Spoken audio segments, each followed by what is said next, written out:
Hello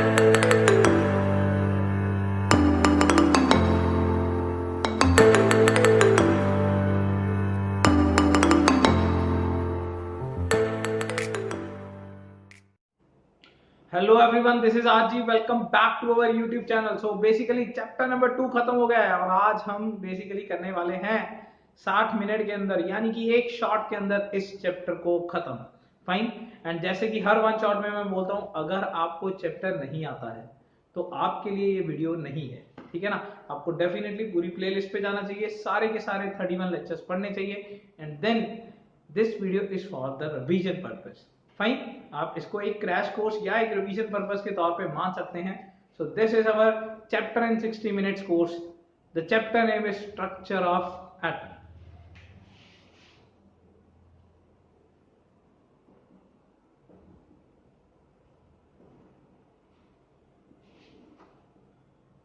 सबसे पहले इस चैप्टर में हमने पढ़ा कि एटम एक्चुअली में एलिमेंट, मॉलिक्यूल और कंपाउंड में फर्क क्या होता है। फाइन।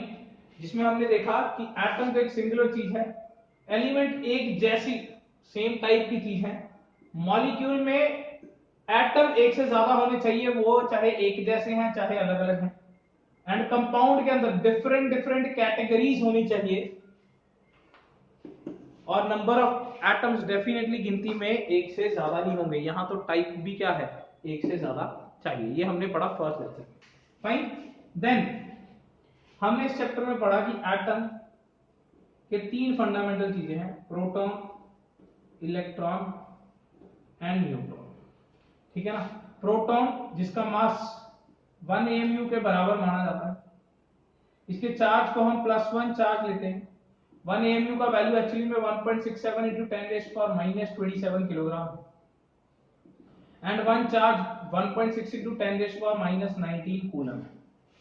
इलेक्ट्रॉन के केस में ये जो मास है ये तो 9.1 into 10⁻31 किलोग्राम है एंड ये जो चार्ज है -1, ठीक है ना। तो चार्ज -1 एक्चुअली में वैल्यू क्या है, माइनस के 1.6 into 10⁻⁻19 कूलम। ये मैंने ब्रेसिस लिखे हुए हैं। ब्रेसिस का मतलब है सिर्फ, मतलब बेसिकली ये साइन है कि उसका नेचर नेगेटिव है, ठीक है ना। वैल्यू उतनी ही है जितनी ये थी। न्यूट्रॉन के ऊपर कोई चार्ज नहीं होता, ठीक है ना। एंड इसका मास 1 AMU के कंपैरेटिवली इक्वल ही है, यानी कि 1.67 into 10⁻⁻27 क्लियर। कोई दिक्कत, कोई भी दिक्कत। एंड एक बात ध्यान देने वाली है, इलेक्ट्रॉन का मास जो होता है, मास ऑफ इलेक्ट्रॉन जो होता है वो 1837 या 1840 लिख देते हैं, 38 लिख देते हैं, times of mass of proton. Fine. Proton के मास के इलेक्ट्रॉन का मास जो होता है वो 1837 टाइम्स छोटा होता है, इसलिए हम इलेक्ट्रॉन्स के मासेस को तो एक्चुअली में क्या कंसीडर ही नहीं करते, ठीक है ना। देन बात करते हैं कौन कौन सा बंदे ने ये दिया था, ये गोल्डस्टीन ने दिया था। फाइन। इलेक्ट्रॉन की डिस्कवरी करी थी थॉमसन ने एंड न्यूट्रॉन की डिस्कवरी करी थी चैडविक ने। इसमें हमने जो ज्यादा चीज पढ़ी वो ये थी कि प्रोटॉन प्लस न्यूट्रॉन मिला के न्यूक्लियस बनता है एंड एक्चुअली में सारे का सारा मास यही होता है। यानी कि अगर आपको मास निकालना है तो प्रोटॉन से न्यूट्रॉन्स का नंबर सम कर दीजिए, इसको हम P + N = A भी बोलते हैं, ठीक है ना। And where A is our, कह सकता हूं मास नंबर। A हमारा क्या है, मास नंबर। ऐसा ही हमारे पास एक एटॉमिक नंबर आया था, यानी कि Z। ये हमारा है एटॉमिक नंबर, जिसका मतलब होता है नंबर ऑफ प्रोटॉन्स या नंबर ऑफ इलेक्ट्रॉन्स, जिसमें साइन का कोई लफड़ा नहीं है, सिर्फ गिनती का चक्कर है, इसीलिए इसका नाम एटॉमिक नंबर है। इसका नाम मास नंबर है, यहां सिर्फ गिनती का लफड़ा है, कोई यूनिट का लफड़ा नहीं है। क्लियर, कोई दिक्कत। देन इस चैप्टर में हमने पढ़ी कुछ इंपॉर्टेंट डेफिनेशंस, जैसे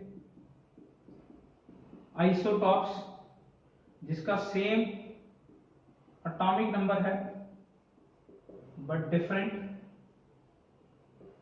मास नंबर है, ठीक है ना, जिसमें हमारे पास एग्जांपल आया hydrogen 11 21, hydrogen 31।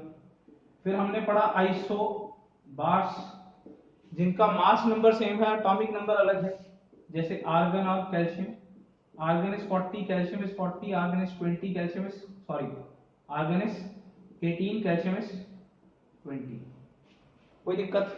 And then isotones, isotones में क्या होता है, same number of neutrons, same neutrons, ठीक है ना। एंड देन हमने पढ़ा आइसो इलेक्ट्रॉनिक, ठीक है ना, यहां क्या था, सेम इलेक्ट्रॉन। फिर हमने पढ़ा आइसो डायाफर्स जिनका सेम n-p डिफरेंस था, न्यूट्रॉन माइनस प्रोटॉन डिफरेंस। इसमें सोडियम और एल्यूमिनियम एग्जांपल है, you can definitely calculate it out, है ना। एंड देन हमने पढ़ा आइसोस्टर्स जिनके सेम इलेक्ट्रॉन एंड एटम्स, कोई दिक्कत, कोई भी दिक्कत, जिसमें एग्जांपल हमने पढ़ा CO2 एंड N2, फाइन। तो इसके बाद हमने बेसिकली चैप्टर में डेप्थ में जाना स्टार्ट किया कि एटम कहां से ओरिजिनेट हुआ। The very first thing is Dalton atomic theory. Let's Dalton's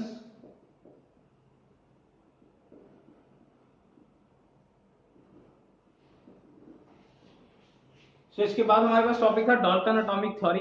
fine, atom के बारे में सबसे पहले हमें बेसिकली बताया महर्षि कनद ने कि मतलब बेसिकली पदार्थ का सबसे जो छोटा अणु होता है, सबसे छोटा पार्टिकल जो होता है मैटर का, वो परमाणु कहलाता है, यानी कि एटम कहलाता है। महर्षि कनद के बाद ये बात डेमोक्रिटस ने बताई, एंड उसके बाद डाल्टन पहला ऐसा इंसान था जिसने पूरी की पूरी इसके ऊपर एक थ्योरी दी, ठीक है ना। तो उस थ्योरी में उसने क्या बोला, पहली बात तो एटम स्मॉलेस्ट इंडिविजिबल पार्टिकल है, ठीक है ना। दूसरी बात उसने क्या बोली थी, एटम्स ऑफ सेम पार्टिकल या एक ही एलिमेंट के जो एटम्स हैं वो सारे के सारे सेम है ऑल एस्पेक्ट में, atoms of same element are same. And फिर ऐसी ही बात कही उसने, atoms of different elements are different in all aspects, ठीक है ना। फिर देन फोर्थ उसने बात कही कि एटम्स फिक्स रेशियो में करते हैं कंबाइन एंड कंपाउंड बनाते हैं, जैसे हाइड्रोजन और ऑक्सीजन 2:1 में मैच करके पानी बनाते हैं, ठीक है ना। नंबर 5 उसने बोला कि एटम्स को ना तो बनाया जा सकता है ना खत्म किया जा सकता है, atoms can neither be created nor be destroyed. And 6th point is atom take part in a chemical reaction, fine. तो ये 6 पॉइंट्स कहे थे जिसमें हम बेसिकली, ये हमेशा डिस्कसेबल मुद्दा रहता है, पर एक बार के लिए सही मान लेते हैं बिकॉज इससे छोटे पार्टिकल का इंडिपेंडेंट एग्जिस्टेंस नहीं है, ठीक है ना। फाइन, यानी कि इलेक्ट्रॉन प्रोटॉन्स अकेले नहीं रह सकते, ये बात बिल्कुल गलत है बिकॉज हाइड्रोजन अलग अलग, अभी आइसोटॉप्स पढ़ के हटे, ये बात भी गलत है बिकॉज आइसोबार्स पढ़ के हटे हैं हम, ठीक है ना। यहाँ ये बात बिल्कुल सही है, एटम, ये बात न्यूक्लियर के लिए सही है, अदरवाइज क्या है, गलत है। एंड ये बात बिल्कुल सही है, atom take part in a chemical reaction, fine. तो इसके मेरिट्स एंड डीमेरिट्स के बाद सबसे पहला जो मॉडल बेसिकली आया जो स्ट्रक्चर को डिफाइन कर रहा था एटम की, वो था थॉमसन।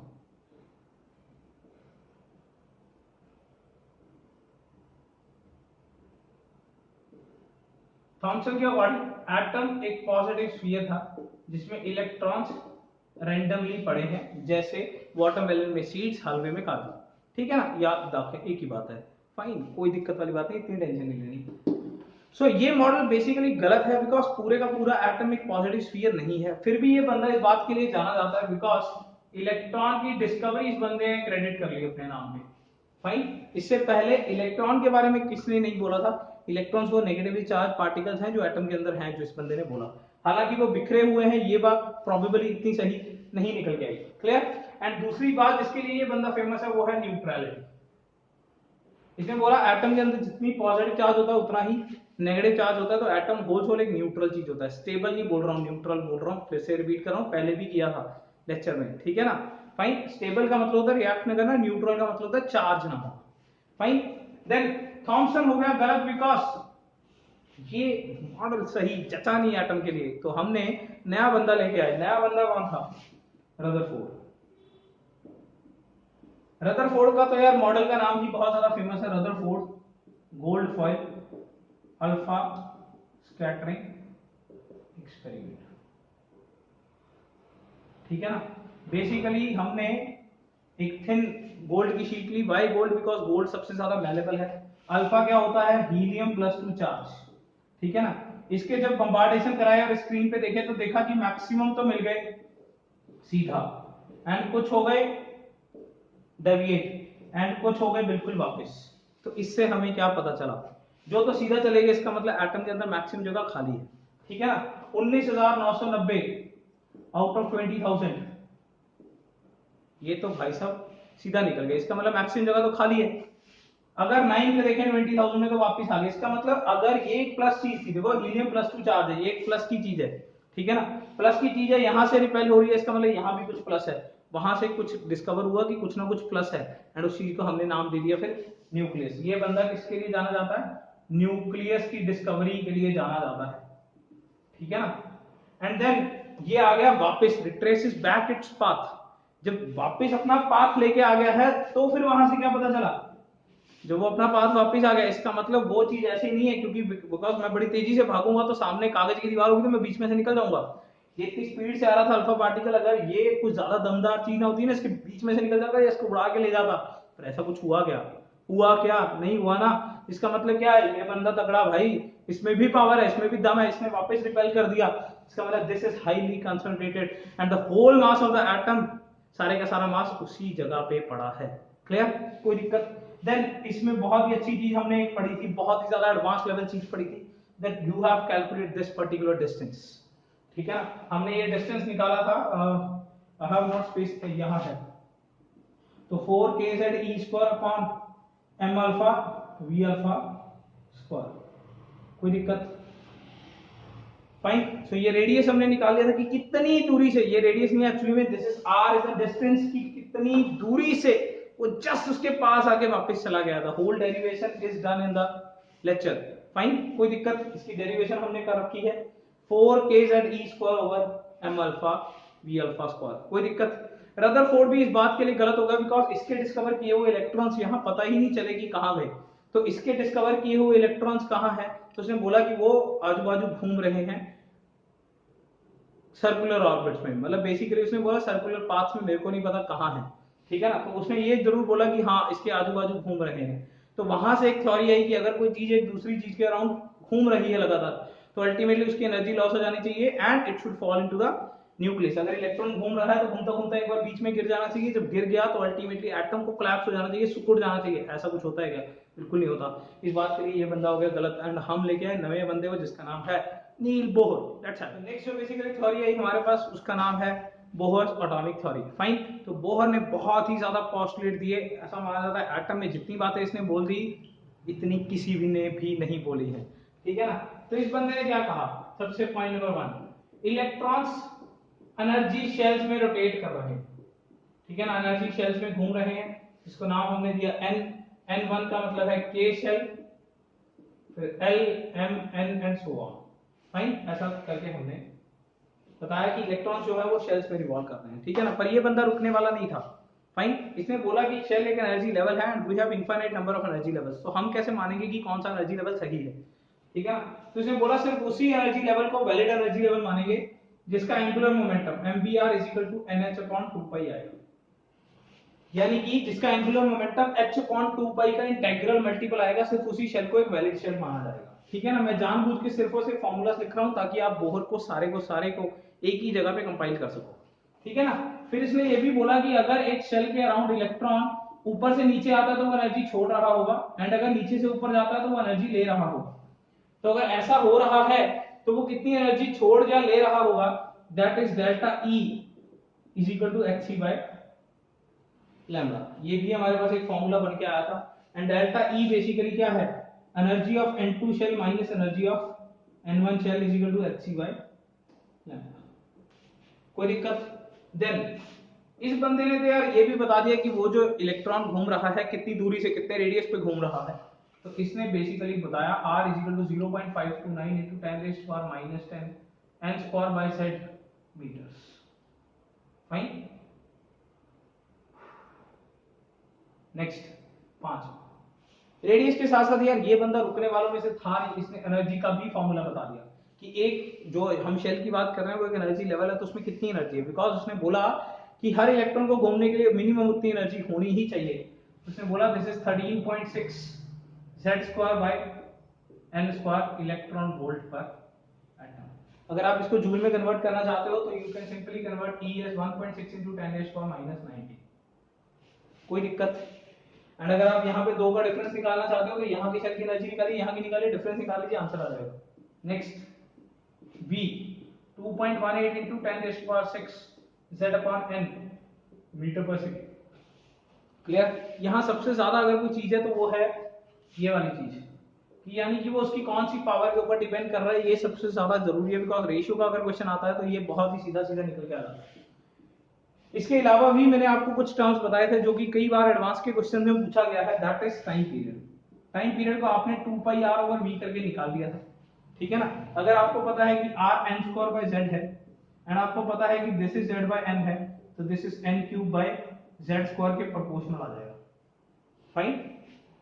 एंड सिमिलरली अगर आप फ्रीक्वेंसी के लिए निकालना चाहते हो, टाइम पीरियड फ्रीक्वेंसी का है उल्टा, तो ultimately this is z square by n cube आ जाएगा। तो ये हमने इतने सारे फॉर्मूले किसमें निकाले? बोहर में। Have a look at this formulas, take a screenshot, take a screenshot, सारे के सारे फॉर्मूलास के एक स्क्रीनशॉट ले लीजिए। This is Bohr. फाइन। सारे के सारे फॉर्मूलास में सीधे वैल्यू पुट करके भी आंसर आ सकता है एंड रेशियो बनाने के क्वेश्चंस भी आ सकते हैं, ठीक है ना, यानी कि उसके पहले सेल का उसके दूसरे के साथ ये सब, ठीक है ना। एंड देन आता है बोहर की लिमिटेशन। अभी इतना कुछ बोल दिया फिर भी गलतियां, डेफिनेटली गलतियां भाई। एंड इसमें जो सबसे ज्यादा बड़ी गलती है, वैसे तो हमने पूरा डिटेल में पढ़ रखा है, बड़ी सिंपल सी बात है, गलतियां वो होती हैं जो आगे वाले सेंटेंस बताने वाले हैं, ठीक है ना। तो एक जो सबसे बड़ी मैं मेंशन करना चाहूंगा वो ये है कि जितनी भी ये डेरिवेशंस मैंने सॉल्व करी, ये सारी की सारी डेरिवेशंस हमने सॉल्व करी हुई है, ठीक है ना। जितनी भी ये डेरिवेशंस हैं हमने एक बात को अज्यूम करके सॉल्व करी थी, वो ये थी कि ये सिर्फ एक सिंगल इलेक्ट्रॉन स्पीशीज है, बाहर सिर्फ एक इलेक्ट्रॉन है। हमने ये नहीं लिया कि यहाँ दो इलेक्ट्रॉन होंगे और इनके आपस के बीच की रिपल्शंस ले ली, ठीक है ना। हमने सिर्फ एक इलेक्ट्रॉन लेके जो बाहर जा रही फोर्स और जो अंदर खींच रही फोर्स, इन दोनों को इक्वल करके ही हमने ये फॉर्मूला निकाला है। तो याद रखिए, this Bohr theory is valid for hydrogen, lithium plus, beryllium plus 3, lithium plus 2, sorry this is helium plus, ठीक है ना, बेरिलियम प्लस 3, लिथियम प्लस 2। एक इलेक्ट्रॉन ही बचना चाहिए, तभी ये सारे के सारे फॉर्मूला लग सकते हैं। थोड़ा सा लगाते टाइम इस बात का रखेंगे ध्यान, ठीक है ना। तो लिमिटेशंस के बाद हम मूव करते हैं अगले टॉपिक पे, यानी कि इलेक्ट्रोमैग्नेटिक रेडिएशन। बोहर के बाद चैप्टर बेसिकली एक अलग ही मोड ले लेता है जिसका नाम है इलेक्ट्रोमैग्नेटिक रेडिएशन। बातें रेडिएशन पे आ जाती है एकदम से, ये चैप्टर स्विच कर लेता है, अपना नेचर ही स्विच कर लेता है, ठीक है ना। तो रेडिएशन, इलेक्ट्रोमैग्नेटिक रेडिएशन क्या है? एक ऐसी रेडिएशन जिसमें इलेक्ट्रिक और मैग्नेटिक फील्ड दोनों पोजेस्ड है, यानी कि दोनों के दोनों ही लगे हुए हैं। फाइन। यानी कि ये भी है एंड ये भी है, यानी कि इसके पास इलेक्ट्रिक फील्ड भी है एंड मैग्नेटिक फील्ड भी है। यहाँ सबसे बड़ा डेफिनेशन पार्ट जो हमने किया, दैट इज वेवलेंथ, ठीक है ना। वेवलेंथ है लैम्डा, यानी कि दो क्रस्ट या दो ट्रफ के बीच का डिस्टेंस, ठीक है ना।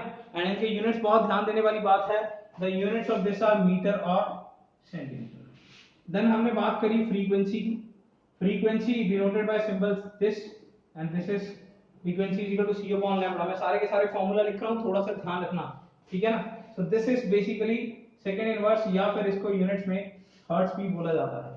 थर्ड थिंग जो हमने यहाँ पे पढ़ी वो थी एम्पलीट्यूड, ठीक है ना। Amplitude basically height of the crust और ट्रफ है, जिसके कारण ये मीटर या सेंटीमीटर में बताया जाता है। ये कितनी ऊंचाई पे है, that is known as amplitude, ठीक है ना। एंड देन हमने पढ़ा वेव नंबर। वेव नंबर होता है this thing, this is 1 upon lambda and unit of this are metre inverse और सेंटीमीटर इनवर्स, बिकॉज़ लैम्डा का डायरेक्टली इनवर्स है। इसका मतलब है 1 मीटर लेंथ में कितनी वेव्स आ चुकी हैं, ठीक है ना। Fine. And number 5 that is velocity. ठीक है ना, वेलोसिटी का बड़ा सिंपल सा फंडा है, मीटर पर सेकंड या सेंटीमीटर पर सेकंड, यानी कि आपकी वेव कितनी स्पीड से जा रही है। फाइन। सो बेसिकली ये आपके पास फॉर्मूला है, ये एक फॉर्मूला बन गया, ये एक फॉर्मूला बन गया। इन फॉर्मूलास को लेके हम बेसिकली एक formula frequency is equal to c into wave number v बना लेते होते हैं। तो आप take a screenshot of this formulas.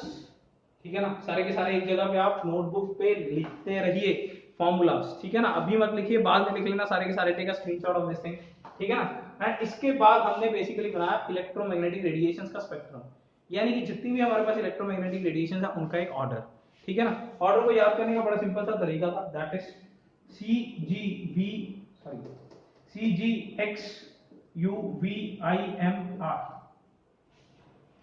ठीक है ना, तो बड़ा सिंपल सा फंडा है, cosmic, gamma, X rays, ultraviolet, visible, infrared, microwave and radio waves. कोई दिक्कत, याद करने का भी तरीका बताया था। दिस इज, अगर हम देखें chemistry Guru, this is chemistry Guru, this is Rahul. Fine.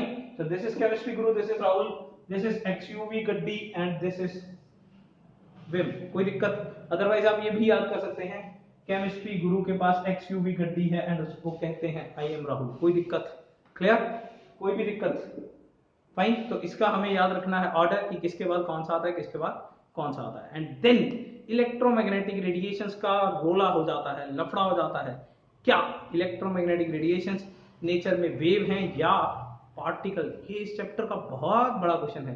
ठीक है ना, तो इसको हम सॉल्व करते हैं। तो चैप्टर बेसिकली एक अलग ही बोर्ड लेता है यहाँ पे, नेचर कौन सा है, वेव है या पार्टिकल है, यानी कि रेडिएशन एक वेव चीज है या पार्टिकल। पहले तो मतलब समझिए, वेव का मतलब होता है कंटिन्यूसली जुड़े हुए होना, एंड पार्टिकल का मतलब है छोटे छोटे पीसीज होना। बड़ी सिंपल सी बात है, मैं बोलता होता ना आपको पहाड़ों पे चढ़ाई चढ़नी है, वो चढ़ाई कैसी है, एक जुड़ी हुई सड़क है, तो वो क्या है, एक वेव है। एंड अगर वो सीढ़ियों वाली है तो वो क्या है, पार्टिकल है, बिकॉज डिस्क्रीट है। हर पार्टिकल दूसरे, हर सीढ़ी दूसरी सीढ़ी से डिस्क्रीट है, हर पार्टिकल दूसरे पार्टिकल से डिस्क्रीट है। इस चीज को बोला जाता है पार्टिकल नेचर। क्लियर, कोई दिक्कत? तो वेव का मतलब होता है कंटिन्यूअस एंड पार्टिकल का मतलब होता है डिस्क्रीट। फाइन।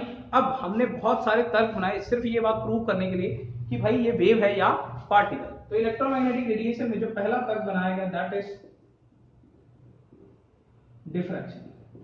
डिफ्रैक्शन में ये बात बोली गई कि अगर स्लेट में से वेव यहां पे सीधा आ रही कोई वेव थी, ठीक है ना, और वो जब यहां पे निकली तो अल्टीमेटली यहां से होके वो सारी ही निकल गई। अगर ये पार्टिकल होता तो सिर्फ वहां से एक छोटा सा पार्टिकल निकलता कुछ इस तरीके से। अगर ये एक पार्टिकल होता तो सिर्फ ये पार्टिकल निकलता, पर ऐसा थोड़ी हुआ है, यहाँ तो ऐसा हुआ है। आप खुद ही सोच के देखिए, एक छोटी सी होल करिए एंड कमरे में लाइट दूसरे वाले में छोड़ दीजिए तो आपके पास फैलेगी ना लाइट। तो अल्टीमेटली ये क्या है, वेव है, क्योंकि वेव का मतलब है ये जुड़ी हुई है। अकेले अकेली होती तो सिर्फ छोटा सा पार्टिकल आता, सिर्फ यहाँ पे ऐसा ही मिलता, ऐसा तो नहीं मिल रहा ना। देन हमने बात करी इंटरफेरेंस की,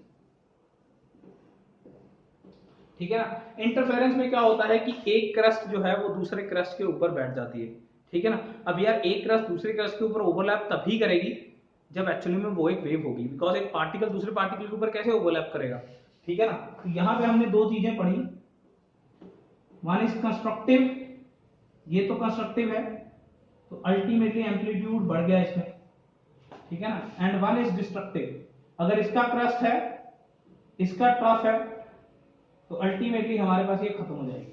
पर मुद्दे की बात हमने सिर्फ ये देखनी थी कि एक रे दूसरी के ऊपर चढ़ सकती है, अगर चढ़ सकती है तो वो एक वेव है, पार्टिकल नहीं है, ठीक है ना। एंड पार्टिकल में हमने जो सबसे पहला कॉन्टेक्स्ट दिया वो था ब्लैक बॉडी, ठीक है ना। ब्लैक बॉडी में सिर्फ इतनी सी बात याद रखने की जरूरत है कि ब्लैक बॉडी कैसे काले रंग की बॉडी नहीं है, हो भी सकती है पर एक्चुअली में मतलब ऐसा नहीं कह सकते कि हर काली बॉडी ब्लैक बॉडी है। ब्लैक बॉडी का मतलब जो हर तरह की रेडिएशन को छोड़ सकती है एंड एब्जॉर्ब कर सकती है। हर radiation of all wavelengths can be emitted, radiation of all wavelengths can be absorbed. तो दो मोड हैं, एब्जॉर्प्शन मोड और एमिटेड मोड, कोई दिक्कत। And there is no perfect black body, पर फिर भी सन, आयरन ऐसे कुछ बॉडीज हैं जिनको हम परफेक्टली ब्लैक बॉडी मानते हैं, ठीक है ना। मुद्दे की बात सिर्फ ये है कि ब्लैक बॉडी का जब इंटेंसिटी ग्राफ बनाया गया तो वो बेसिकली पार्टिकल नेचर के साथ कर रहा था मैच, ठीक है ना। फाइन, तो ये ग्राफ कुछ इस तरीके का था, आपने पढ़ा होगा। तो ये जो पार्टिकल नेचर के साथ ग्राफ था वो उसके साथ कर रहा था मैच। सिर्फ इतनी सी बात हमें पढ़ने की जरूरत है। एंड इसको बैक दी बेसिकली प्लैंक ने, ठीक है ना। तो प्लैंक ने अपनी क्वांटम थ्योरी के थ्रू इसे बैक दी। एंड वो थ्योरी क्या थी? वो थ्योरी ये थी कि एक रेडिएशन, एक लाइट जो मतलब लाइट सोर्स से कोई रेडिएशन आ रही है तो वो एक्चुअली में हमारे पास वेव नहीं, छोटे छोटे छोटे छोटे पार्टिकल हैं। यानी कि किसी सोर्स से जब हम लाइट आ रही है तो एक्चुअली में छोटे छोटे पैकेट ऑफ एनर्जी आ रहे हैं। एक पैकेट को हमने बोला क्वांटम, बहुत ज्यादा को हमने बोला क्वांटम। क्लियर? तो पूरी एनर्जी जो लाइट सोर्स से आ रही थी is equal to number of packets multiply by एक पैकेट की एनर्जी। जो पूरी लाइट एनर्जी किसी सोर्स से आ रही थी, ये बल्ब मेरे को कितनी एनर्जी दे रहा है, इज एक्चुअली में कितने पैकेट छोड़ रहा है और एक पैकेट की एनर्जी कितनी। बड़ी सिंपल सी बात है यार, मेरे को 10 बर्गर खरीदने हैं, ठीक है ना। तो टोटल कितने पैसे लगेंगे? 10 कितने बर्गर खरीदने, मल्टीप्लाई बाय एक की कॉस्ट कितनी है। वैसे ही इसने मेरे को रेडिएशन छोड़ा तो वो पैकेट्स में पहुंचा, टोटल कितनी एनर्जी आई। बड़ा सिंपल सा फैक्ट है, कितने पैकेट छोड़े, एक पैकेट की एनर्जी कितनी थी। कितने packets, number of packets, energy of one packet. Fine, जिसको हमने बोला क्वांटम। एंड लाइट के केस में इसे बोला जाता है photon. Any energy bundle of any energy is quantum basically. Light के केस में इसे बोला जाता है photon. And this formula has now becomes E is equal to hc by lambda, because एक क्वांटम की एनर्जी बेसिकली हमारे पास है hc by lambda। कोई दिक्कत, कोई भी दिक्कत। सो ये फॉर्मूले में इस फॉर्मूला को मार्क करके रखेंगे क्योंकि इस फॉर्मूले के भी बहुत जबरदस्त क्वेश्चन आते हैं। n is number of packets, hc by lambda एक पैकेट की एनर्जी है, एंड E हमारे पास टोटल एनर्जी निकल के आती है, ठीक है ना। इन दो कॉन्टेक्स्ट के बाद ये हमारे पास कॉन्टेक्स्ट नंबर 1 आ गया, ये 2 आ गया। यहाँ पे हमारे पास दो चीजें थी, पर पार्टिकल में हमने टोटल करी 4 चीजें। Let's move to the third thing.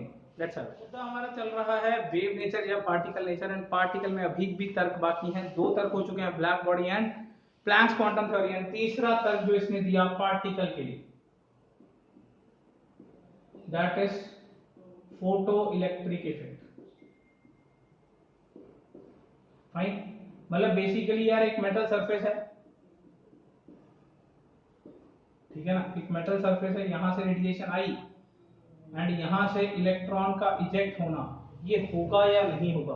बड़ा सिंपल सा फंडा है, अगर h म्यू एनर्जी आ रही है एंड इसको निकालने के लिए h म्यू नॉट चाहिए, तो बड़ा सिंपल सा फैक्ट है कि अगर ज्यादा एनर्जी वाला आएगा तो इसे निकाल देगा, अगर नहीं आएगा तो नहीं निकाल पाएगा।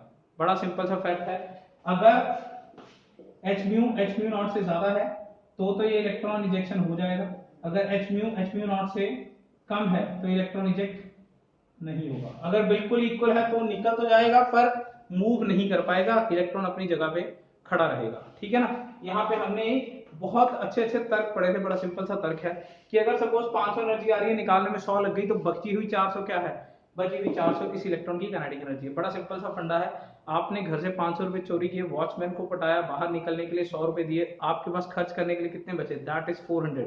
सो बेसिकली 500 एनर्जी आई, बाहर निकालने के लिए 100 एनर्जी लग गई, तो बची हुई इलेक्ट्रॉन की हो गई काइनेटिक एनर्जी। यहां से हमने बताया कि इलेक्ट्रॉन की काइनेटिक एनर्जी क्या होगी, कि जितनी एनर्जी मारी थी माइनस जितनी निकालने में लग गई, एंड जितनी निकालने में लग गई इस चीज को क्या बोलते हैं, थ्रेशोल्ड एनर्जी, ठीक है ना। एंड इसको हम अपने हिसाब से ऐसे भी लिख सकते हैं, like kinetic energy is equal to half mv², this is h into frequency, ये v है half mv², this is frequency minus h frequency naught. ये भी एक तरह लिखा जा सकता है, एंड इसे इस तरीके से भी लिखा जा सकता है, half mv² is equal to hc by lambda minus hc by lambda naught. पर मुद्दे की बात ये नहीं थी, मुद्दे की बात इस पर्टिकुलर टॉपिक में ये थी कि क्या ये पार्टिकल है, इज इट पार्टिकल नेचर। तो बड़ा सिंपल सा फैक्ट है, मान लीजिए मैं एक पिक्चर का हीरो हूं और मेरी पावर 100 है, ठीक है ना, एंड 10-10 पावर वाले 10 गुंडे आ गए, ठीक है ना। तो बताइए वो मेरे को मार सकते हैं कि नहीं मार सकते। 2 अलग अलग केसेस हैं। पहला केस जिसमें वो 10 के 10 एक साथ आएंगे, अगर तो वो एक साथ आए तो डेफिनेटली उनकी पावर 100 हो गई, अब वो डेफिनेटली मेरे को मार सकते हैं। पर दूसरा केस, इस केस में वो एक एक करके आ रहे हैं, अब उनकी पावर 10 है, मेरी पावर 100 है, मैं पहले को मार दूंगा, दूसरे को मार दूंगा, एक एक करके मैंने 10 के 10 को मार दिया। इसका मतलब दोनों केसेस में रिजल्ट अलग अलग आए, पहले केस में मार दिया, दूसरे केस में वो खुद मर गए। क्यों हुआ ऐसा, बिकॉज पहले में वो इकट्ठे आए थे, दूसरे में इकट्ठे नहीं आए। ऐसा ही मैंने इसमें कहना है। मान लीजिए कि यहाँ निकालने के लिए एनर्जी चाहिए 100 एंड आपने मारी 10, क्या इलेक्ट्रॉन निकलेगा? फिर आपने 10 के 10 पार्टिकल 10 एनर्जी वाले 10 मारे, ठीक है ना। तो अगर तो ये इकट्ठे आते तो क्या होता, 10 into 10 100 हो जाती एंड 100 ही निकालने के लिए चाहिए, निकल जाता। पर अगर ये अलग अलग आएंगे तो ये क्या आएगा, 10 times 10।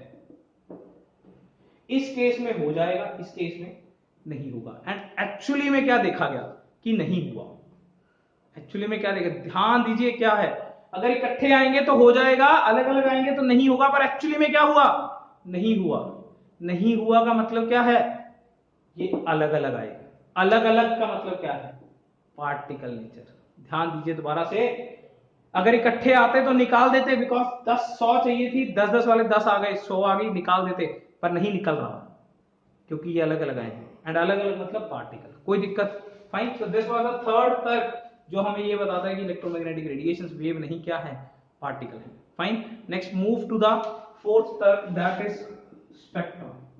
ठीक है ना। पर स्पेक्ट्रम को ऑब्टेन करने के लिए पहले हमें पढ़ने की जरूरत है energy level diagram. Let's have it. So बात कर रहे हैं इलेक्ट्रोमैग्नेटिक रेडिएशन के पार्टिकल नेचर की, जिसमें आखिरी पॉइंट हमारे पास क्या है, स्पेक्ट्रम। फाइन। पर स्पेक्ट्रम से पहले हमने एक चीज पढ़ी थी जिसको पढ़ना बहुत ज्यादा जरूरी है अगर हम स्पेक्ट्रम एक्सप्लेन करना चाहते हैं, that is energy level diagram. Clear? Energy level diagram. Fine. बड़ा ही सिंपल सा फंडा है यार, ये वाला जो फॉर्मूला है E is equal to -13.6 Z² electron volt पर एटम। इसमें हम वैल्यू पुट करते जाएंगे एंड हमारे पास जो पहले शेल की वैल्यू आ जाएगी दैट इज -13.6, दूसरा जो आ जाएगा -3.4, तीसरा जो आ जाएगा -1.51। फाइन। कुछ इस तरीके से ये -0.85, -0.56, -0.37। ऑब्वियसली टच नहीं करेगा, ये गलत बना लिया थोड़ा सा, कोई दिक्कत नहीं है।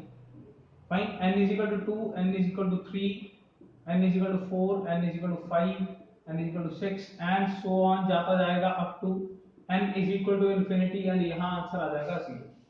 क्लियर? कोई दिक्कत? ये तब है अगर हमने z is equal to 1 लिया है और n को 1 2 3 4 करके सब वैल्यूज पुट कर दिए, यानी कि this is the energy level diagram for hydrogen. Clear? And यहाँ पे हमने पढ़ा था बेसिकली ग्राउंड स्टेट क्या होता है। इलेक्ट्रॉन जब अपनी नॉर्मल स्टेट में है तो उसे ग्राउंड स्टेट बोलते हैं। दूसरी चीज हमने पढ़ी एक्साइटेड स्टेट। फाइन। जैसे हाइड्रोजन के लिए अगर मैं बोलूं एक इलेक्ट्रॉन है वो फर्स्ट शेल में है, अगर तो वो फर्स्ट में है तो वो ग्राउंड स्टेट में है, अगर वो जंप करके सेकंड में चला गया तो वो क्या है, एक्साइटेड स्टेट में है। ठीक है ना। फिर यहां पे हमने पढ़ा आयोनाइजेशन एनर्जी। ये वो एनर्जी है जो इलेक्ट्रॉन को फर्स्ट से उठा के या कहीं से भी उठा के, मतलब बेसिकली उसके ग्राउंड स्टेट से उठा के बिल्कुल बाहर ले जाता है, इतना बाहर कि न्यूक्लियस का इफेक्ट ही नहीं रहता। तो हम कहते हैं वन से उठा के कहां ले जाता है, इन्फिनिटी तक। एंड देन हमने पढ़ा एक्साइटेशन एनर्जी। ठीक है ना। एक्साइटेशन एनर्जी क्या होता है, आपने फर्स्ट से उठा के तीसरे पे छोड़ दिया, तीसरे से, यानी कि 7 जन्मों का साथ नहीं है कि भाई यहां से उठाया और वहां फेंक दिया, इतना नहीं है।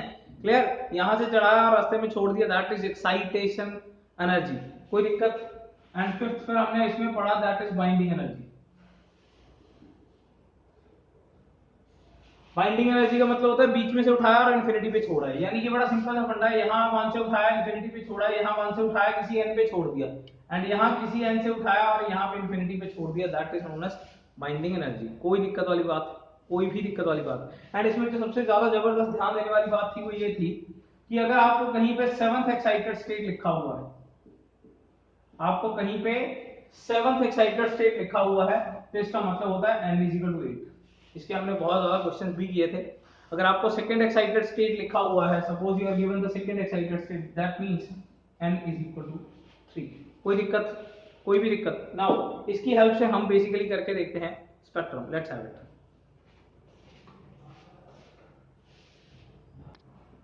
स्पेक्ट्रम को समझने के लिए मेरे को एनर्जी लेवल डायग्राम चाहिए, तो मैंने इसको तो रख लिया है। ठीक है ना। पर पहले फिलहाल समझ लेते हैं what is spectrum. Spectrum basically क्या है यार, एक तरीके से वेवलेंथ का रिकॉर्ड, नथिंग एल्स।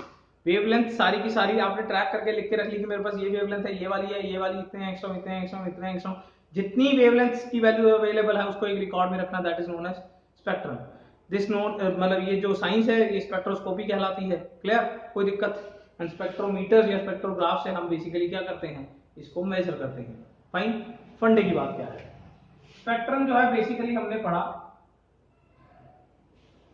दो तरीके से, ठीक है ना। One is emitted, second one is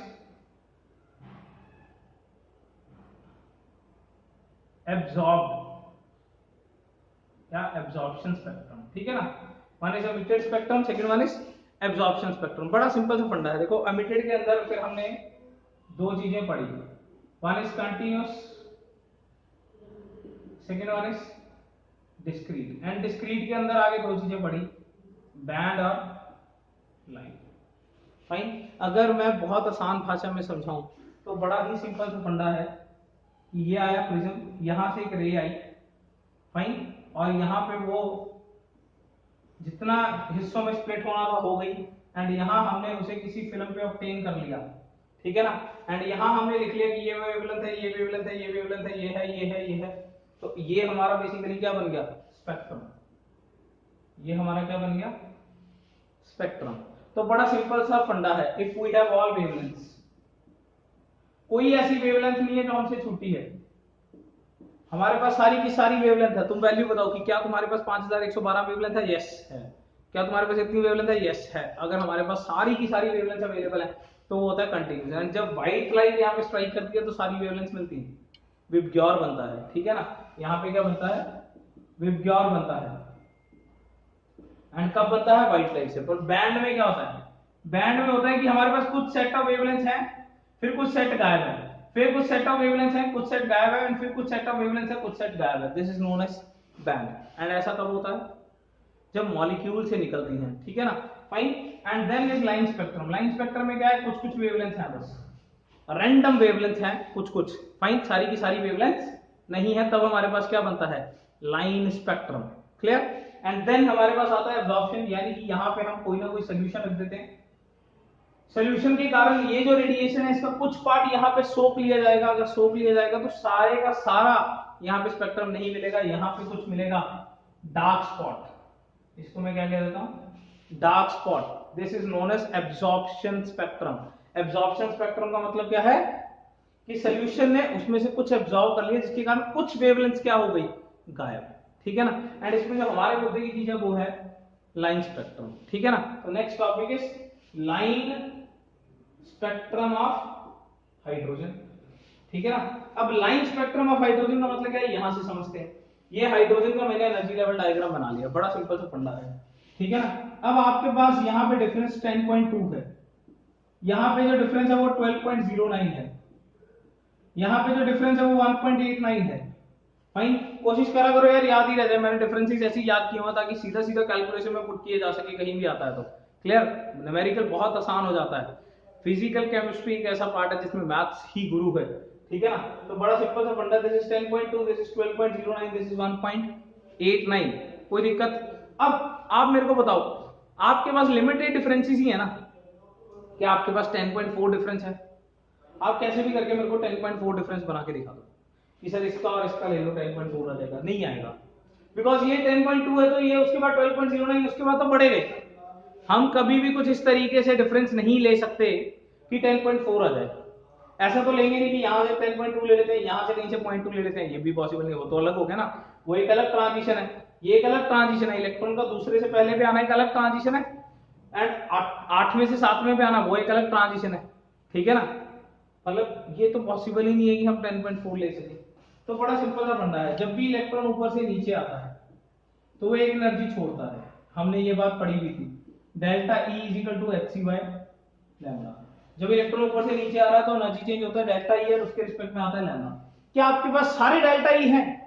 अभी अभी तो बोल के हटे हमारे पास 10.4 नहीं है, 10.5 भी नहीं है, 10.6 भी नहीं है। अरे यार हमारे पास कुछ भी नहीं है, हमारे पास सिर्फ गिने चुने, हमारे पास सिर्फ गिने चुने डेल्टा E हैं। ये डेल्टा E है 10.2, फिर 12.09 है, 1.89 है, ये सिर्फ गिने चुने डिफरेंसेस हैं। अगर हमारे पास सिर्फ गिने चुने डिफरेंशिएशन का मतलब हमारे पास सिर्फ गिने चुने वेवलेंथ है, एंड गिने चुने वेवलेंथ मतलब लाइंस, गिनी चुनी वेवलेंथ है ना, तो वो लाइंस ही बनेगी स्पेक्ट्रम में। पूरे के पूरे स्पेक्ट्रम में सारी वेवलेंथ है क्या तुम्हारे पास? नहीं, सिर्फ गिनी चुनी वेवलेंथ है, तो ये क्या बनेगी? लाइंस ही बनेगी, एंड लाइंस ही बनेगी तो फिर इसीलिए हाइड्रोजन का स्पेक्ट्रम क्या कहा जाता है? Line spectrum. एंड सबसे बड़ी बात भाई, अगर ये डिस्क्रीट आ गया, अगर ये लाइन आ गया डिस्क्रीट आ जाएगा, डिस्क्रीट मतलब पार्टिकल नेचर हो गया भाई प्रूफ। हमें प्रूव करना था इलेक्ट्रोमैग्नेटिक रेडिएशंस का क्या? Particle nature by the spectrum, hence prove. कोई दिक्कत? कोई भी दिक्कत? नाउ आगे बढ़ते हैं। लाइन स्पेक्ट्रम के बेसिस पे हमने एक फॉर्मूला बनाया, उसको बनाते हैं। Let me erase this.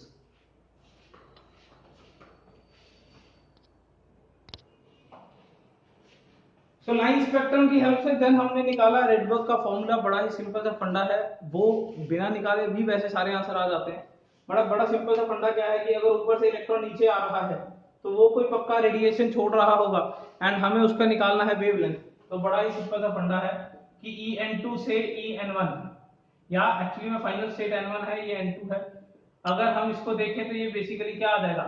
hc by lambda. यही चीज लिखिए, delta E equal to hc by lambda. जब इलेक्ट्रॉन ऊपर से नीचे आ रहा है तो वो कोई ना कोई रेडिएशन छोड़ रहा होगा, कोई ना कोई रेडिएशन छोड़ रहा होगा।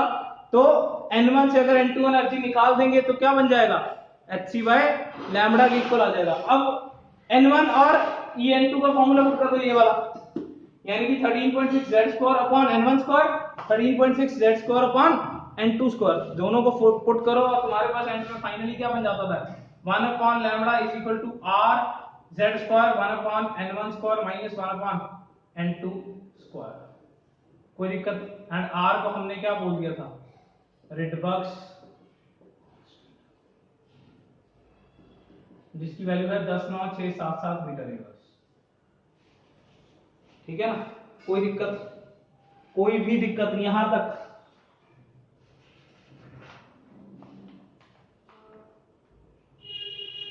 फाइन। चलिए एक मिनट, ये मेरे ख्याल से सेंटीमीटर इनवर्स।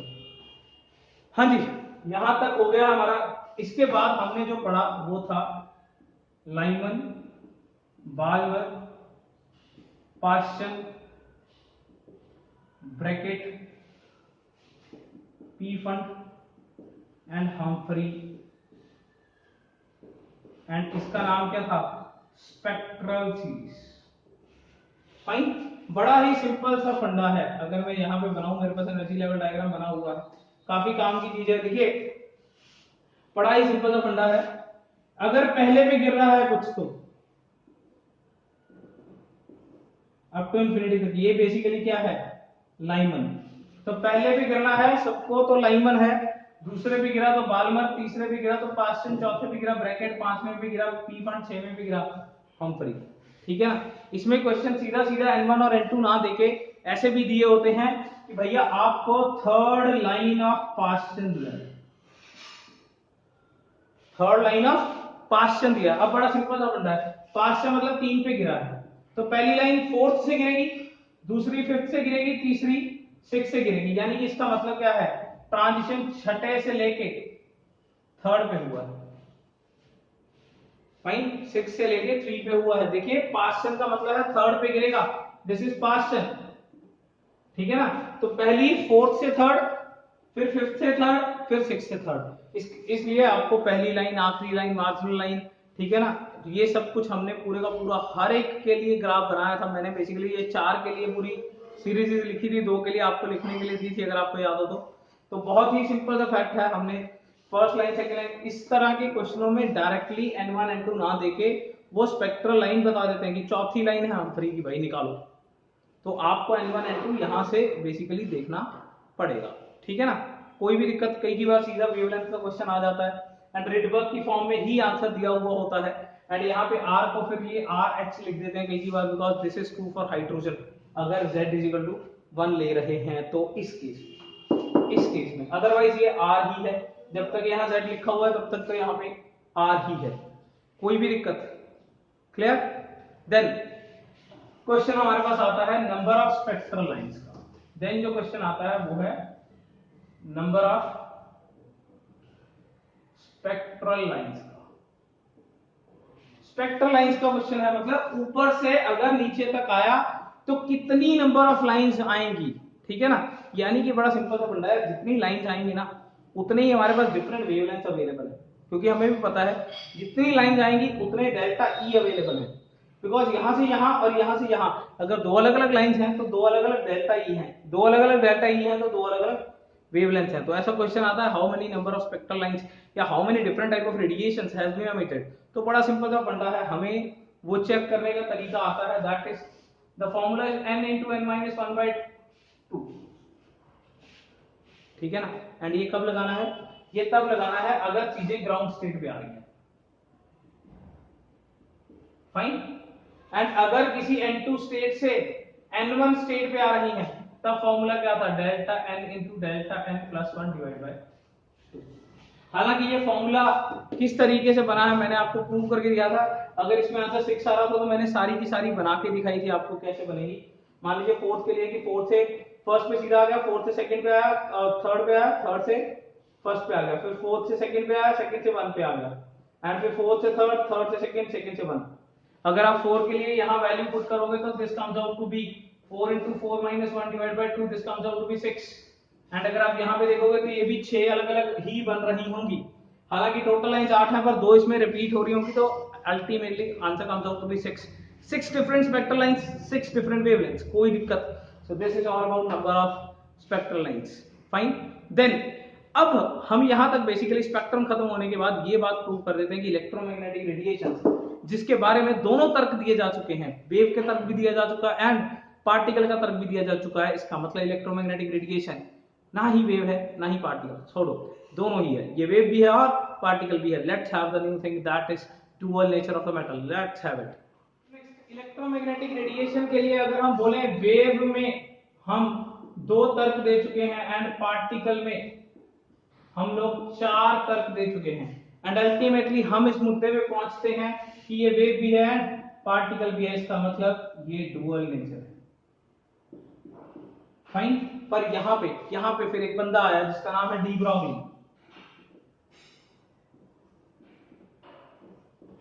डी ब्रॉगली कहता अगर आप आ रही एक रेडिएशन को पार्टिकल मान सकते हो तो मैं तो फिर पार्टिकल को रेडिएशन मानूंगा। अगर आप आ रही रेडिएशन को पार्टिकल मान रहे हो तो मैं तो पार्टिकल को रेडिएशन मानूंगा। तो उसने बोला हर पार्टिकल जो किसी वेलोसिटी से घूम रहा है, जिसका कोई मास है, वो तो रेडिएशन की तरह भी एक्ट करता है, फाइन। मतलब खुंदक निकालने वाली बात है कि तुम अगर रेडिएशन को पार्टिकल मानते हो तो मैं पार्टिकल को रेडिएशन मानूंगा। तो डी ब्रॉगली ने बेसिकली बताया डुअल नेचर ऑफ मैटर, इसको डुअल नेचर ऑफ इलेक्ट्रॉन करके भी पढ़ाया जाता है, डुअल नेचर ऑफ मैटर भी पढ़ाया जाता है। यानी कि बड़ा सिंपल फंडा है कि इलेक्ट्रॉन भी एक पार्टिकल है, पर अगर वो शेल में घूम रहा है तो वो एक्चुअली में एक रेडिएशन भी है। तो यहां से ये बात प्रूव हुई कि एक्चुअली में ये जो इलेक्ट्रॉन घूम रहा है बाहर, ये एक्चुअली में इस तरीके से एक रेडिएशन की तरह भी काम कर रहा है। Is that thing clear? तो उसने बोला कि हर मैटर, यानी कि एक फुटबॉल भी अगर वेलोसिटी v से जा रही है तो वो क्या है, रेडिएशन, उसकी कोई ना कोई वेवलेंथ है। तो उसको वेवलेंथ को निकालने का तरीका भी निकाल लिया, that is lambda is equal to h upon mv, ठीक है ना। हालांकि हमने ये भी बात करी थी कि ये कहां से आया, this has originated from the Einstein's equation. Einstein की equation E is equal to mc square and E is equal to hc by lambda. इन दोनों इक्वेशंस को अगर आप इक्वेट करोगे तो lambda is equal to h upon mc आ जाएगा। तो ये लाइट के लिए अगर ये आ रहा है तो फिर किसी पार्टिकल के लिए भी ये आना चाहिए, पर स्पीड ऑफ लाइट की बजाय स्पीड ऑफ द पार्टिकल आ जाएगा। यहां से हमने ये प्रूव कर दिया, ठीक है ना। ये फॉर लाइट आ गया, पर लाइट तो पार्टिकल है। अगर लाइट पार्टिकल है तो पार्टिकल तो लाइट है। अब पार्टिकल अगर लाइट है तो ये क्या आ गया, lambda is equal to h upon mv। Then lambda is equal to h upon mv को हमने क्या किया, अनदर फार्मूलास में सब्स्टिट्यूट कराया। यानी कि h जैसे root 2m kinetic energy substitute किया जा सकता है, because momentum can be written as 2m kinetic energy का रूट। क्लियर? तो हम इसको इस तरीके से लिख सकते हैं, इसको 2mq into v लिख सकते हैं, फाइन। एंड इलेक्ट्रॉन के लिए फिर मैंने इसे पुट करके दिखाया था, lambda is equal to 150 upon v का रूट रह जाता है, जिसको 12.3 अपॉन v का रूट भी बोला जाता है। एंड अगर यही बात अल्फा पार्टिकल के लिए है, ठीक है ना, ज्यादातर किताबों में सिर्फ इलेक्ट्रॉन का देके छोड़ा हुआ होता है। अल्फा पार्टिकल के ऊपर कई बार एमसीक्यू क्वेश्चन पूछ लिया जाता है, तो जल्दी से बंदा देख के यार इसको टिक लगा देता है कि हाँ यार ये देखी देखी चीज लग रही है, पर एक्चुअली में अगर आप इसे कैलकुलेट करोगे this is 0.101 upon root P, this is for the alpha particle. अगर आप यहाँ पे मास इंचार्ज अल्फा पार्टिकल का पुट करोगे, मास इंचार्ज इलेक्ट्रॉन का पुट करोगे, तो this comes out to be this value. कोई दिक्कत? तो यहाँ से ये प्रूव हो गया कि हर मैटर का क्या है, dual nature. Next concept is Heisenberg uncertainty principle. Let's have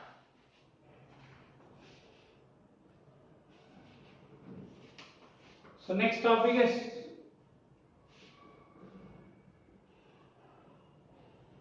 Heisenberg's uncertainty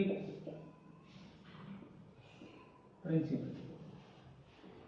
तो हाइजेनबर्ग ने बताया कि किसी एक पर्टिकुलर मूवमेंट पे आप एक इलेक्ट्रॉन का मोमेंटम एंड उसकी लोकेशन एग्जैक्टली नहीं बता सकते। ये जो बोहर कह रहा है ना कि यार मैं तो एग्जैक्टली ये बता दूंगा कि यहाँ इलेक्ट्रॉन है, इतनी वेलोसिटी से घूम रहा है, इतनी स्पीड से घूम रहा है, इतना उसका रेडियस है, इतनी एनर्जी से घूम रहा है, ये चीजें नामुमकिन है। उसने बोला कुछ ना कुछ तो अनसर्टेनिटी रहेगी ही रहेगी। फाइन, मिनिमम अनसर्टेनिटी जो रहेगी वो delta P dot delta x, यानी कि change in momentum uncertainty, unsurety, ये इतना तो गड़बड़ होगा मल्टीप्लाई बाय इतना गड़बड़ इन पोजीशन, गड़बड़ इन मोमेंटम इनटू गड़बड़ इन पोजीशन, ये मिनिमम और मिनिमम h अपॉन 4 पाई तो आएगा ही आएगा। ये एक मैथमेटिकल नंबर बन रहा है कि इतनी मिनिमम गलती तो होगी ही होगी।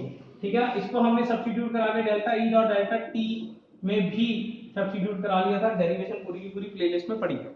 फाइन, जब उसने बोला कि इलेक्ट्रॉन अनसर्टन है, पता ही नहीं कि मिल सकता है कि नहीं मिल सकता, वहां से एक कंसेप्ट ओरिजिनेट हुआ जिसका नाम है ऑर्बिटल।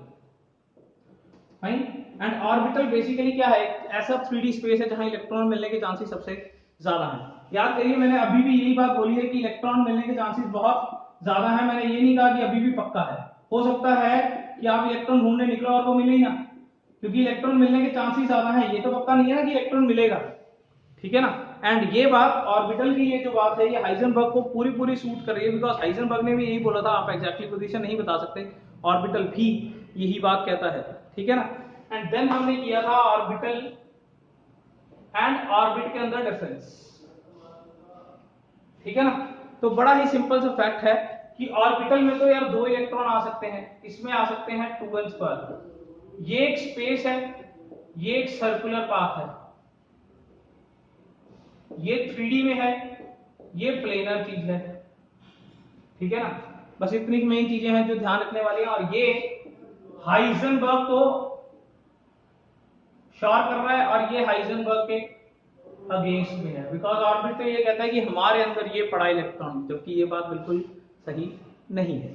फाइन, और ये हमेशा सर्कुलर है, इनके अलग अलग शेप्स हैं, एंड इनके अलग अलग हमने शेप्स पढ़े थे फिर। एस का शेप जो है वो स्फेरिकल है, पी का शेप जो है वो है डंबल, ये जेड है, ये वाई एक्सिस है इधर और ये एक्स एक्सिस है, तो P X P Y P Z, ऐसे ही हमारे पास डी थे, तो 3 डी तो एक जैसे हैं। कौन कौन से? D X Y, Y Z and Z X. अगर एक्स वाई है तो यहाँ एक्स और वाई ले लीजिए, नहीं तो वाई और जेड ले लीजिए, नहीं एक्स और जेड ले लीजिए। ठीक है ना, एक अलग सा है D X square minus Y square, and एक टोटली अलग सा है जिसमें एक रिंग भी है जिसका नाम है डी जेड स्क्वायर। फाइन, तो टोटल 5 तरह के डी हैं, एक एस है, 3 पी है, 5 डी है, 7 एफ है, जो कि बहुत ज्यादा कॉम्प्लेक्स है। And after the orbital structure we have the quantum numbers, let's have it.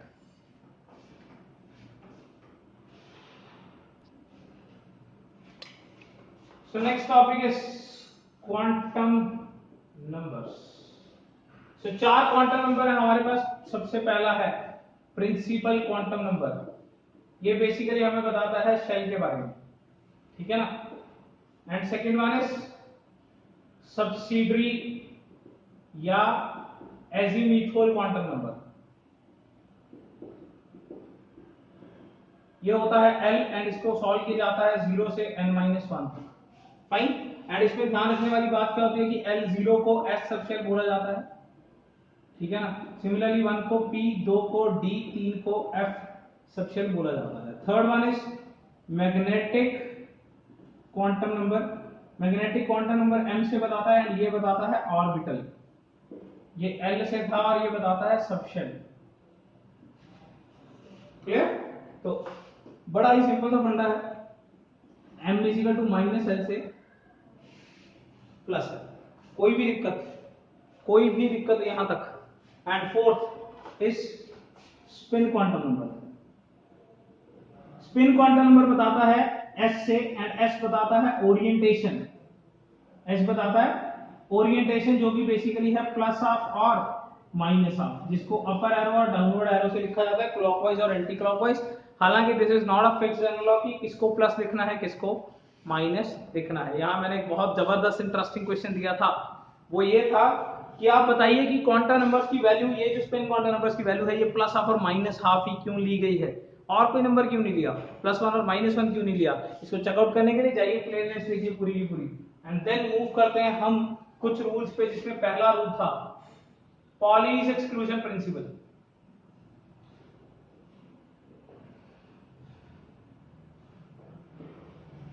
Fine. So according to Pauli's exclusion principle, दो इलेक्ट्रॉन्स की कभी चारों वैल्यू सेम नहीं हो सकती। बड़ी सिंपल सी बात है, या तो शेल अलग होगा, या सब शेल अलग होगा, या ऑर्बिटल अलग होगा। अगर मान लीजिए सब कुछ सेम ही है, तो यार ओरिएंटेशन तो पक्का ही अलग होगी ना, बिकॉज एक की प्लस हाफ है दूसरे की माइनस हाफ, तो ये तो कोई लफड़ा ही नहीं है इसमें। दूसरा है Aufbau electronic configuration. Fine.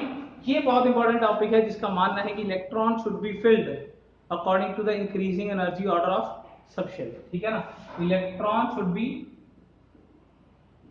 Should filled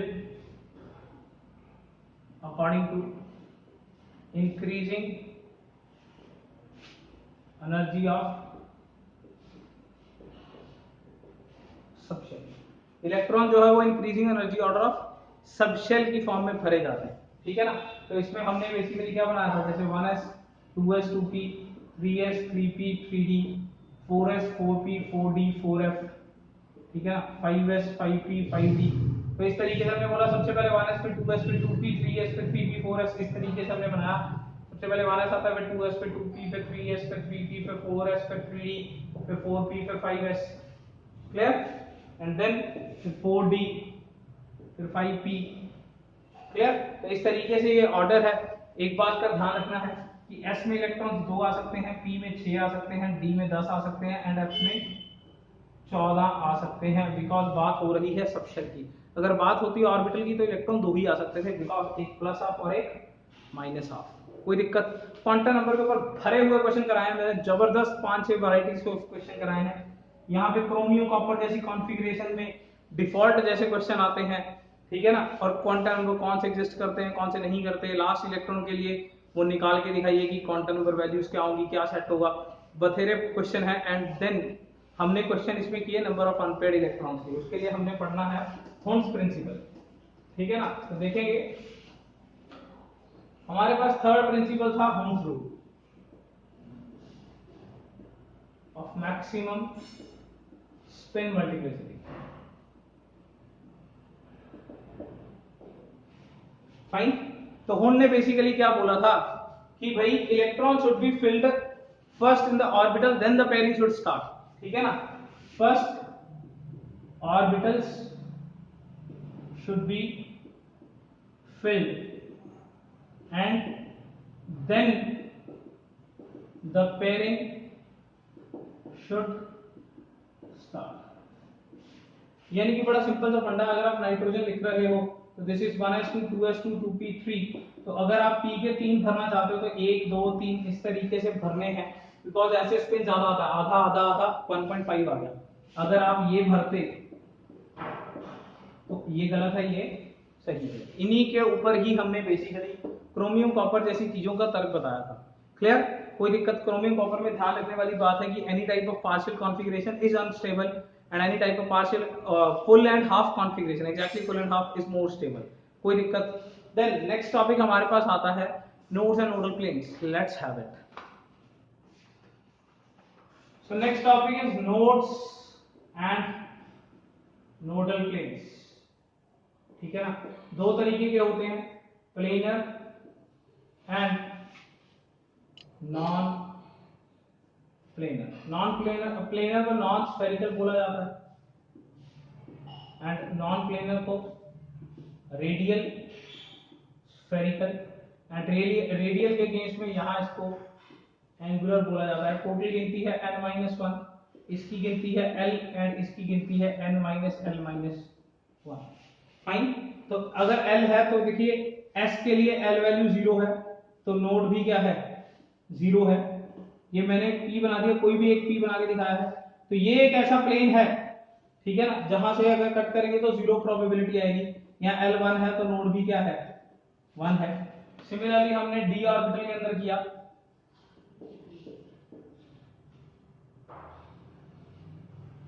ये बन रहा है प्लेन और एक ये प्लेन बन रहा है। यहाँ l वैल्यू क्या है 2 एंड नोड्स भी क्या है 2 है। यहाँ ध्यान रखने वाली बात क्या है, अगर ये px ऑर्बिटल है तो नोड का नाम है yz, ठीक है ना। एंड यहाँ ध्यान रखने वाली बात है कि अगर ये dxy ऑर्बिटल है तो नोड्स का जो नाम है वो है xz एंड yz। फाइन, मतलब p में तो बहुत सिंपल सी बात है, जो आ गया उसको छोड़ के बाकी दोनों, एंड यहाँ जो आ गए दोनों उसको एक एक बार लिख लो एंड दूसरे कोऑर्डिनेट को उसके साथ लिख लो, बन जाएंगे नोडल प्लेन्स, कोई दिक्कत। एंड d में तो फिर ये भी फंडा होता है कि यहाँ पे हमारे पास क्या बनता है 45 डिग्री पे नोड्स आते हैं, ठीक है ना, 2 नोड्स एट 45 डिग्री। इसका आंसर क्या होता है dx² माइनस y²। एंड यहाँ पे हमारे पास क्या होता है, फिर यहाँ पे तो हमारे पास होता है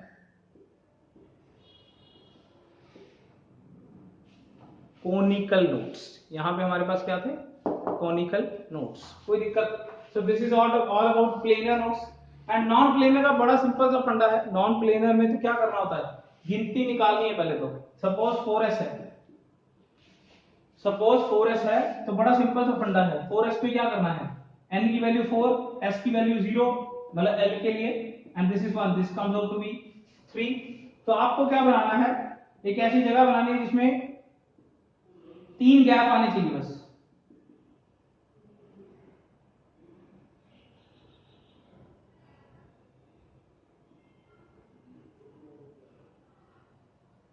ये मेरा 1 नंबर गैप रहा, ये मेरा 2 नंबर गैप है और ये मेरा 3 नंबर गैप। एंड जैसे जैसे दूर जाते जाएंगे डेंसिटी क्या होती जाएगी, कम होती जाएगी। जैसे जैसे दूर जाएंगे वैसे वैसे डेंसिटी क्या होती जाएगी, कम।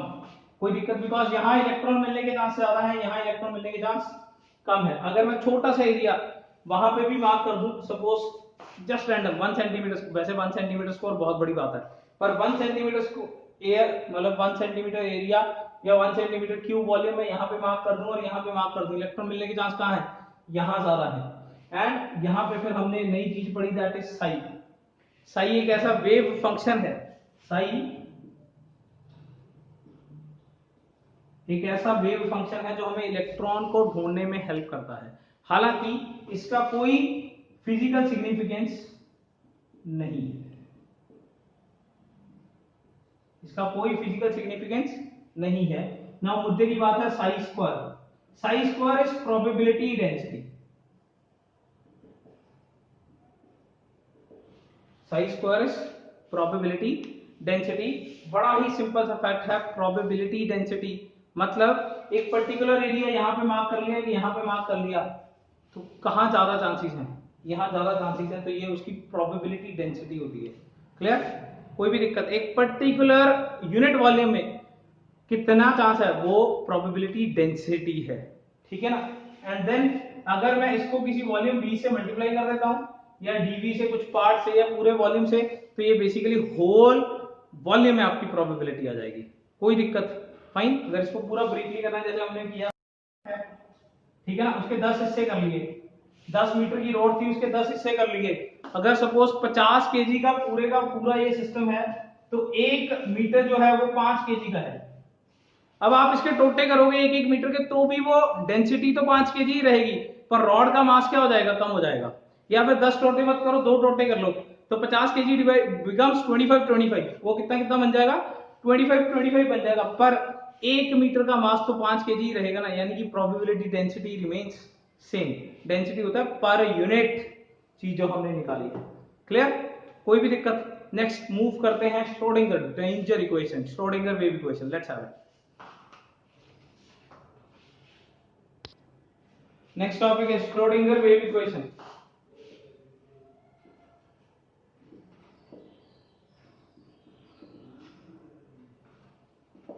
सो बेसिकली इलेक्ट्रॉन को लोकेट करने के लिए श्रोडिंगर ने अपनी एक इक्वेशन दी जिसमें उसने बताया कि Hamiltonian operator psi is equal to E psi. Fine, अगर हम इसको पूरे के पूरे को खोलेंगे तो ये हमारे पास कुछ इस तरीके से आ गया था, delta square X upon delta square psi upon delta X square plus delta square psi upon delta Y square plus delta square psi upon delta Z square plus 8 pi square M upon H square E minus B psi is equal to 0। Fine, अगर आपको इसको देख के tension लग रहा है तो tension लेने की कोई जरूरत नहीं है, बिकॉज इसको सिर्फ इतना याद रखना है और इसकी डेरिवेशन में बिल्कुल नहीं आना है। हालांकि हमने जब पढ़ा था पूरे का पूरा डेरिवेशन किया था, हालांकि chapter is about to end, मैं फिर बोल रहा हूँ अगर किसी को इसमें दिक्कत है तो यार पूरा चैप्टर पढ़ना चाहिए, ठीक है ना, दिस इज फॉर रिवीजन, कोई दिक्कत। चलिए मूव करते हैं यहाँ पे। इसके बाद फिर हमने तीन चीजें बनाई, that is graph for psi versus R, psi square versus R and then psi square DV versus R, ठीक है ना।